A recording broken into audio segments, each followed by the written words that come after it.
방사선 관련 방어 교육. 수술과 시술의 증가로 방사선 장비의 수요가 늘어나면서 의료진들이 방사선에 노출될 기회 또한 증가하고 있습니다. 본 영상물은 환자의 안전을 증진시키고 수술실 간호사들과 방사선 관련 종사자들의 방사선 방어 행위를 증진시키기 위해 제작되었습니다. 이어지는 내용을 참고하셔서 안전하고 효과적인 방사선 방어가 이루어질 수 있도록 협조해 주시기 바랍니다. 방사선에 관한 기본 개념. 용어 정의. 방사선이란 에너지를 가진 입자나 파동의 흐름이 공간이나 매질을 통해 전파되는 것을 말하는데, 이처럼 방사선을 방출하는 능력이 있는 물질을 방사성 물질이라고 부르고, 방사성 물질이 방사선을 내는 능력이나 강도를 방사능이라고 합니다.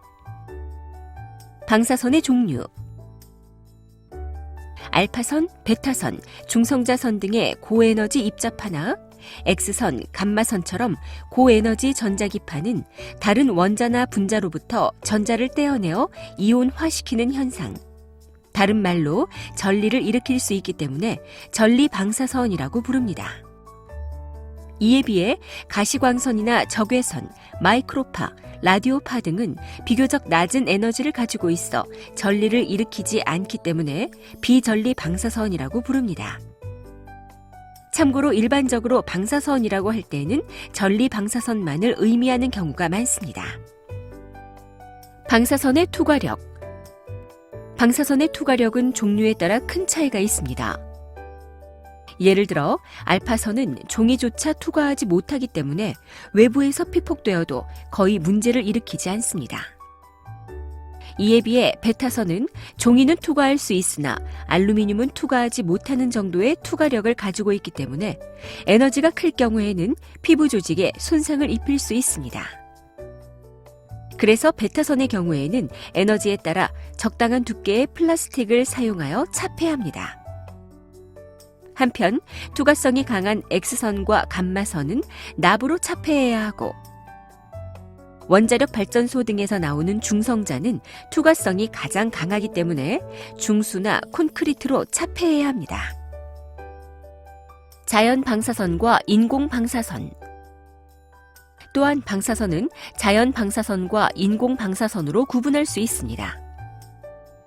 자연 방사선에는 자연계에 존재하는 방사성 원소로부터 방출되는 알파, 베타, 감마선들과 우주로부터 조사되는 우주선, 지표나 건축물, 공기나 음식물 속의 방사성 물질에서 나오는 방사선 등이 포함됩니다. 인공 방사선은 질병의 치료나 검사, 구조물의 비파괴 검사 등을 위해 인위적으로 발생시킨 방사선인데, 그 중에서 의료 방사선은 X선 촬영이나 CT, 펫 등의 영상 검사나 방사선 치료 등에 사용됩니다. 방사선의 단위.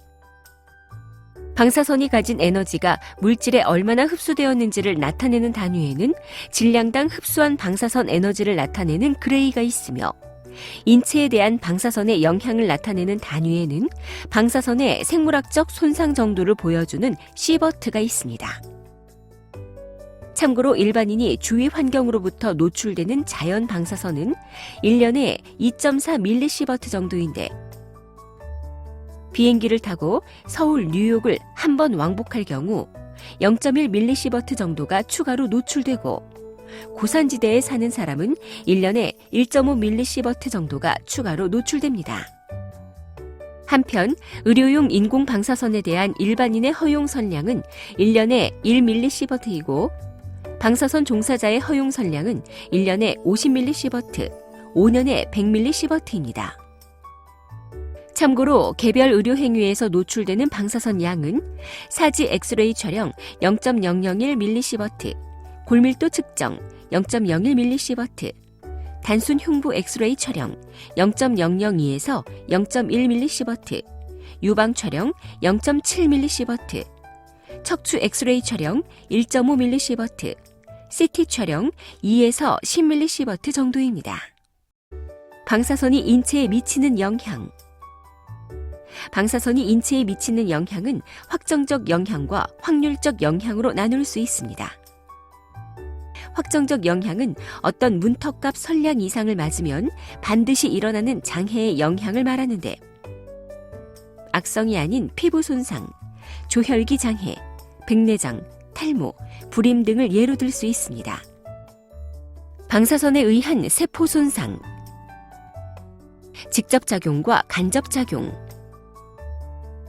직접작용은 방사선이 세포의 핵산 분자를 파괴하면서 세포핵 자체에 손상을 주는 것이며, 간접작용은 방사선에 의해 세포를 구성하고 있는 물이 전리되면서 독성 물질이 형성되고, 이로 인해 2차적으로 세포핵이 손상되는 것입니다. 신체적 영향과 유전적 영향. 신체적 영향은 급성과 만성으로 나눌 수 있는데, 급성 영향으로는 일반적인 장애, 조혈조직 손상, 소화기 손상, 중추신경계 손상 등이 있고, 만성 영향으로는 악성 종양 발생, 백내장, 피부 손상, 생식력 저하, 노화 촉진 등이 있습니다. 그리고 유전적 영향은 방사선 노출에 의해 다음 세대에서 나타나는 영향으로 유전자 돌연변이나 염색체 이상 등이 있습니다. 방사선과 암. 백혈병, 유방암, 갑상선암, 소화기 암 등의 발생은 방사선 노출과 관련될 수 있지만, 췌장암, 담낭암, 직장암, 자궁암 등의 발생은 방사선 노출과 별다른 관련이 없습니다. 암 발생률은 나이가 어렸을 때 방사선에 노출될수록 많이 발생하며, 남성보다 여성이 더 많은 영향을 받습니다. 그리고 동일한 양의 방사선에 노출된 경우에도 장기간 서서히 피폭된 경우보다 급격히 피폭된 경우의 발생률이 높아집니다. 연구에 의하면 방사선 100mSv 노출 시 1000명 중 5명이 암으로 사망하고, 5000mSv 노출 시에는 직접적인 골수 억제로 인해 사망할 가능성이 있습니다. 방사선이 태아에 미치는 영향. 방사선이 태아에 미치는 영향을 임신 시기별로 살펴보면, 임신 1, 2주에는 유산, 3주에서 8주에는 기형이나 발육 이상, 10주에서 27주에는 신경계 이상을 일으킬 수 있으며, 출생 후 소아암과 백혈병에 걸릴 확률이 증가합니다. 하지만 일반적으로 임신은 15% 정도의 자연 유산 위험과 각각 4% 정도의 기형이나 발육장애, 조산 위험, 그리고 1% 정도의 정신지체 발생 위험을 가지고 있기 때문에 임신 중 발생한 모든 문제가 방사선으로 인한 것으로 보아서는 안 됩니다. 임신 중 방사선 노출. 산모의 복부가 방사선에 노출되었을 때 태아가 받는 방사선 양은 산모 복부 피폭량의 50% 정도이며, 다른 부위를 촬영할 경우 태아의 피폭량은 상당히 적습니다. 그리고 임신한 방사선 종사자가 납 앞치마를 입고 있거나 직접 투시방에서 검사 또는 혈관 촬영을 하는 경우에도 태아가 받는 방사선 양은 미미합니다. 하지만 임신 2주에서 8주에는 태아의 기형을 초래할 수 있고, 100mSv 이상 피폭된 경우에는 임신 중절을 고려해야 하므로 주의해야 합니다. 방사선 방어의 원칙. 방사선으로부터 방어하는 3가지 원칙은 시간과 거리, 그리고 차폐입니다. 시간, 노출 시간을 최소화합니다. 방사선 피폭 시간이 증가할수록 피폭량 또한 비례하여 증가합니다. 예를 들어 동일한 방사선 선량률 공간에서 2분간 체류하면 1분간 체류할 때보다 피폭 선량이 2배로 늘어납니다. 거리, 최대한 멀리 떨어집니다. 방사선 발생 지점에서 멀어질수록 방사선 피폭량은 감소합니다. 예를 들어 방사선이 발생하는 지점에서 2m 떨어진 사람이 받는 피폭 선량은 1m 떨어진 사람이 받는 피폭 선량의 4분의 1로 줄어듭니다. 차폐, 방사선원과 작업자 사이의 차폐물을 사용합니다. 방사선원과 작업자 사이의 차폐물을 사용합니다. 납 앞치마는 납의 함량이 0.35 차폐 납 당량인 것을 사용하시고, 보안경이나 납 장갑도 납 함량이 높은 제품을 사용합니다. C암 사용 시 피폭을 줄이는 방법. C암을 연속으로 계속해서 사용할 때에는 가능한 환자에게서 멀리 떨어져 있습니다. 시술방에 있는 모든 종사자들은 납 앞치마를 착용하거나 납 차폐막 뒤에 서 있어야 합니다. 시술자의 얼굴과 목에 추가적인 보호구를 착용합니다. X선관이 옆에 있을 때 시술자는 반드시 이미징 인텐시파이어 쪽에 서 있어야 합니다. 가능한 한 시술자의 손은 X선 빔 위에 위치하지 않도록 합니다. C암 장비 사용 시 방사선 튜브의 각도에 따라 방사선이 미치는 영향이 달라지므로 작업자의 피폭 저감을 위해서는 방사선 튜브가 오버 튜브보다 언더 튜브가 나으며 각도가 달라질 때는 최대한 튜브의 각도가 작업자들로부터 멀어질 수 있도록 하고 조사 시간을 단축하도록 합니다. 방사선 보호구의 종류와 올바른 착용 방법. 방사선 보호구에는 납 차폐막, 납 앞치마, 갑상선 보호막, 보안경, 슬리브, 캡, 장갑 등이 있습니다. 납 앞치마. 납 앞치마는 일체형과 분리형이 있습니다. 납 앞치마를 착용할 때에는 어깨와 허리 벨트를 조절하여 작업 활동에 불편하지 않으면서 방사선을 잘 차폐할 수 있도록 착용합니다.